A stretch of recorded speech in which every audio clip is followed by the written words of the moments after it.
என்ன இருக்குது? மரவள்ளிக்கிழங்கு, உருளைக்கிழங்கு, பச்சை மிளகாய், இஞ்சி, சின்ன வெங்காயம். சின்ன வெங்காயம். தக்காளி இன்னைக்கு எவ்வளவு? அதே வேலை தானே? 5 கிலோ. 5 கிலோவா? 5 கிலோ 100 ரூபா தக்காளி. கத்திரிக்காய் இன்னைக்கு நல்லா பெருசு பெருசாக இருக்க மாட்டேங்குது. கத்திரிக்காய் எவ்வளோ விலை? கத்திரிக்காய் கிலோ 20 ரூபா, 25 ரூபா. கத்திரிக்காய் வேணா கொடு. நேற்று கூட இன்னைக்கு தான் கத்திரிக்காய் நல்லா இருக்கு. கத்திரிக்காய் சூப்பர். கத்திரிக்காய் எப்படி இருக்கு பாருங்க. 1.5 கிலோ அப்படியே வச்சுங்க 40 ரூபா. கல் எவ்வளோ? 1.5 கிலோ கல் வச்சுக்கிறியா? அவ்வளோவா வாங்கி என்ன பண்ணுறது நான்? கிலோ கணக்கு தான் வருது இது. ஏங்க 35 ரூபா ஆச்சு. சரி போடுங்க 30 ரூபா. வேறு என்ன 10 ரூபா பச்சை மிளகாய்.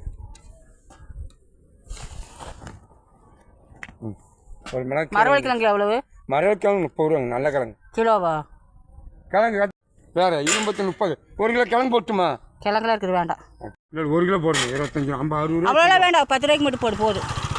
மரவள்ளிக்கிழங்கு தக்காளி பூரா பிரியாணி ஒவ்வொரு பட்டனும் பிரியாணி கொடுக்குறாங்க வீட்டுக்கு. எல்லாம் வாங்கி பேசாமல் இருந்துக்கிறேன்.